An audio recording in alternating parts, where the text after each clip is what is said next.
Hello all, good morning. I am Monisha, Assistant Professor, Soundarya College of Law. The topic I would be handling for today will be on elements, delegation of authority. Delegation of authority meaning, process, importance of delegation, then meaning of delegation, factors determining the degree of decentralization and importance of decentralization. These are the contents which are in Unit 3 of Principle and Practices of Management. So, moving on to the main topic, elements of delegation of authority. Students, today delegation of authority and decentralization is a basic concept that is used in an organization. Organization uses these terms so that it will be useful for them to go on in the practices and principle of their fulfilling their obligations. So, moving forward, elements of delegation of authority. First point is authority. Authority. Authority means the power that is vested on the manager to fulfill the obligation that is given to the task that is given to the fulfilling the objective of the organization. That is the first point, authority. Next one is responsibility. Responsibility means fulfilling the task that is given by the authority. For examples, in the student level, the teacher is the authority who is giving an assignment to the students. So, the students are supposed to fulfill that assignment on time and submit the assignment. That is the responsible or task that is given to them. Next point is accountability. Accountability means answerable. In organization level, if we think, authority means taking the accountability of what they are doing. Suppose the authority is giving an task that is assigned to the subordinate, and suppose if they fail to do the task on time, then the subordinates are immediately accountable. That is, they are answerable to the responsibility that is given by the delegate of authority. Supporting to the point of authority, Henry Fayol, who is contributed for the theory of management, has also told that power and the right is always important in an organization. Then only there will be a better control in an organization to work smoothly. So, this is the completion of elements of delegation of authority. The next topic is on delegation of authority meaning. Delegation of authority meaning depicts that it will be the top management who is the decision maker.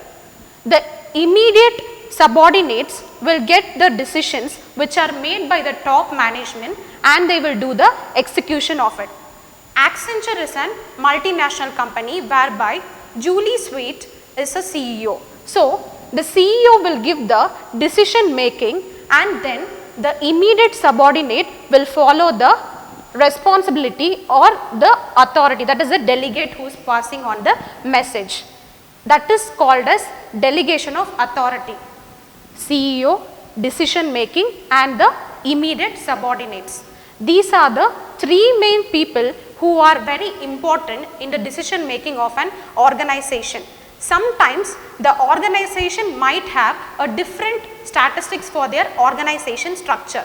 In that time, the strategies will change according to the management of hierarchy level. Moving on to the next topic, process of delegation. This is a common process which is followed for the delegation.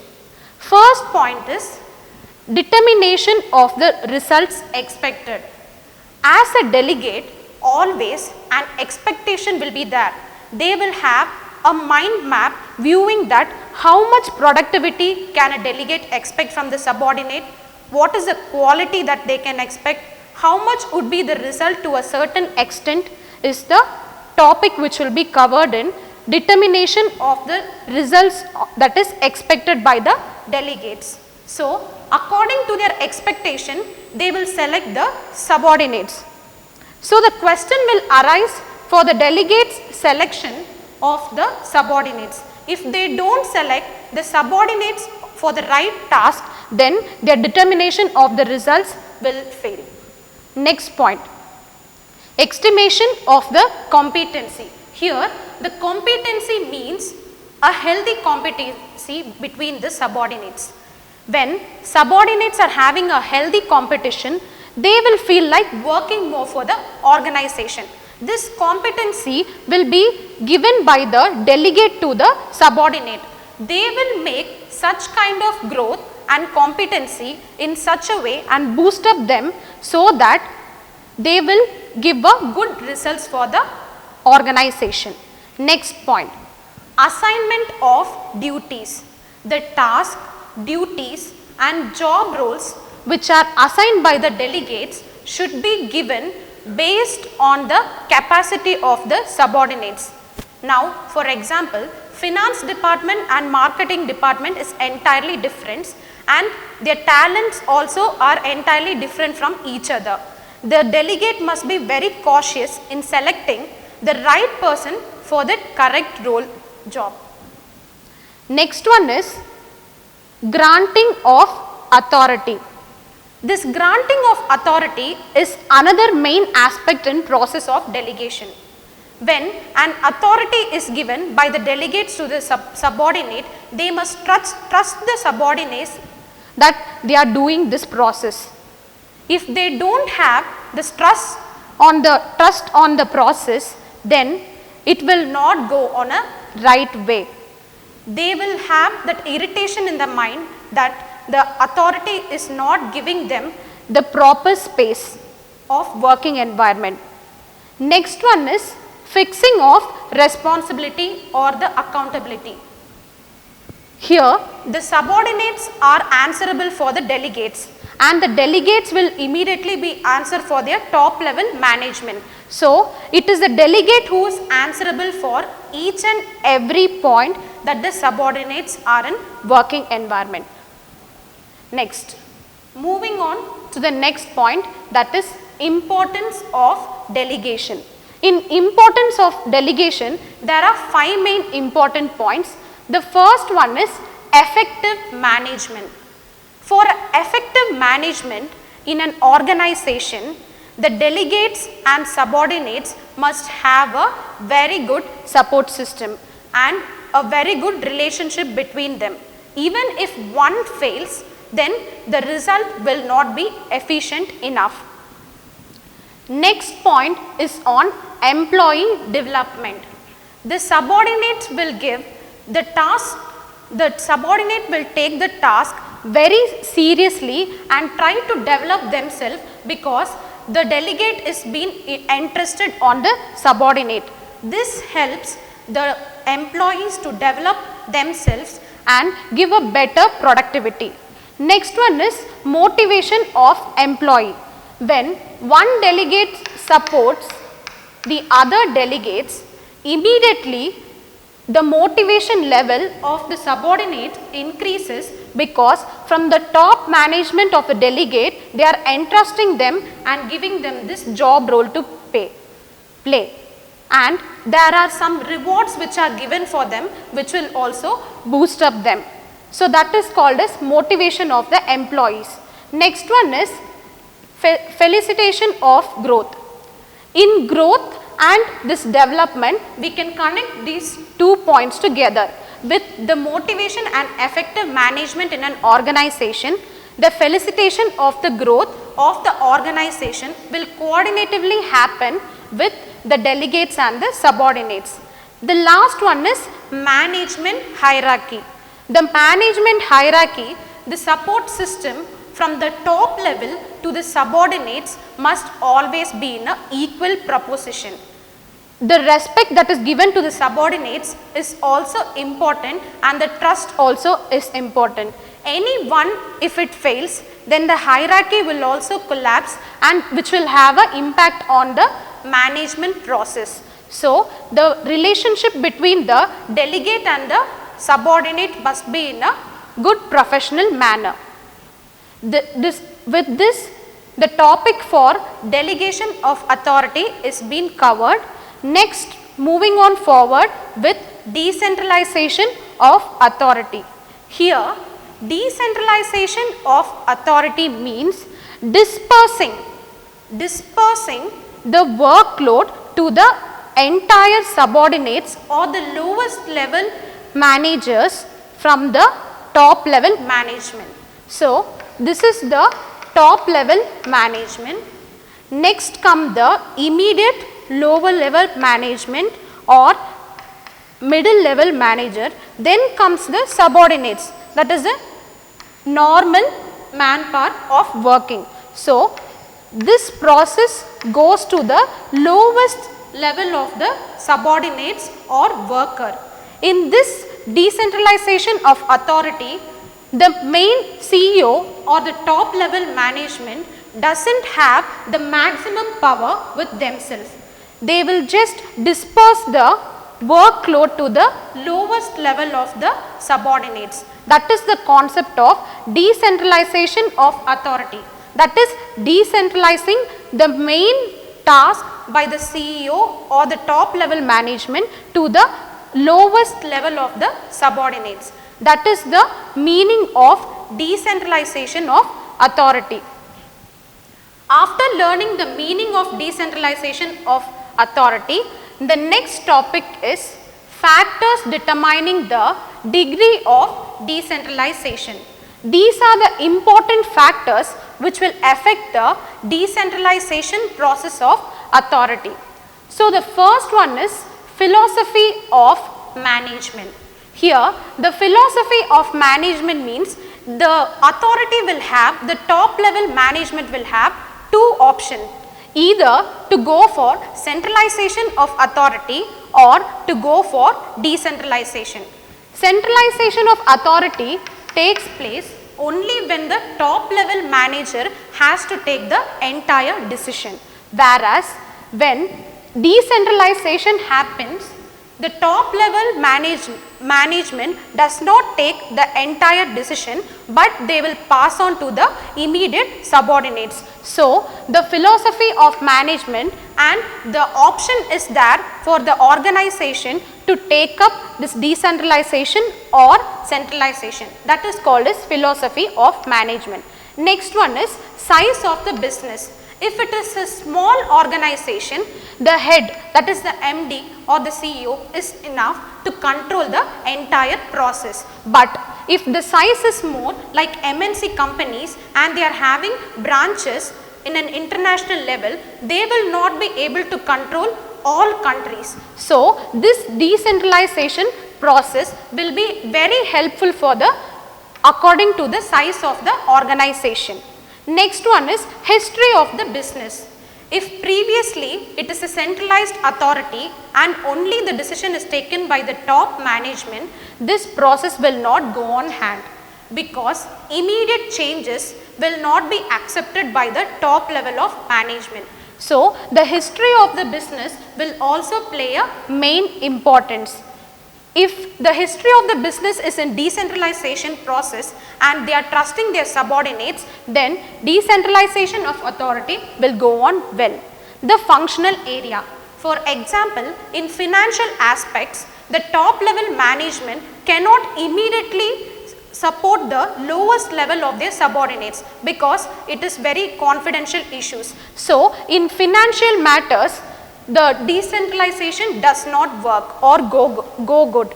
It is only the top level management who will decide on this financial aspects. So, it is according to the selective functional area where this process can be occurred. The fifth point is on abilities of lower level of management. Here, the top level manager is giving all the important decision to their lowest level of subordinates also. So, this encourages even the lowest level of the employee in an organization to build up their confidence and efficiently work for the organization. The sixth point is freedom to manager at the lower level. The lower level manager are not being always targeted and they are not always being irritated as a task. They are giving all the freedom to think, and the space of work is also being provided. So, this space and freedom of them to work freely and put their inputs will bring a better growth of the organization. Next one is external environment. This external environment is a point which cannot be stoppable. For example, now we all are in a pandemic attack situation because of COVID-19. So, external environment policies means government has given some instructions whereby stay at home and work, all these some instructions are being given to the main organization and they are following it. So, those kind of policies and the working environment which the government is being imposed on the organization cannot be stopped. They cannot think that in a centralized manner. So, the external factors cannot be stopped. These will be included always at an additional additives. Moving on to the last topic, that is importance of decentralization. In importance of decentralization, the first point is that it develops initiative among subordinates. We always feel that when there is a top level management in an organization, the entire power and the obligations will be always vested on the top level management. But in decentralization, they are telling that it develops the initiative, that is the leadership quality of the subordinate also. This decentralization helps to trigger that leadership quality which the lowest level of subordinates are having in an organization. Next one is develops managerial talent for the future. When there is a good coordination and support system, it will develop not only the working environment but the talents, that is the flexibility which is required for the future working of an organization. Third point, quick decision making. In quick decision making, we can see that the process is from the top level to the lowest level of the management. So, definitely they have to have a good relationship. If there is a good relationship, then the quick decision making process will also be enhanced in a right way. Next one, fourth point, relief for the top management. When the top management is taking up all the decisions, it will not only have the entire decision making on them in decentralization method, it will be diverse to the lower subordinates. So, it will have a relief for the top management that the stress level of the top management is being reduced because some of their task is being divided and given to the lowest level of their subordinates. Next one is facilitates growth. When all these important aspects are being covered in an organization, the management will definitely have a good growing opportunity. Sixth one, better control. When the hierarchy of management in an organization is having a very good relationship, cordial and professional relationship with their subordinates, then there will be better control from the management to their subordinates. This will help to enhance a better working environment and productivity will also be given. So, concluding this topic, decentralization and delegation of authority is very important concept in an working organization. So, if these two are the options which a company can follow, delegation is not an option. Obviously, the top management will give the instruction to their subordinate, but decentralization can be an alternative choice for the organization. That's all for today. Thank you.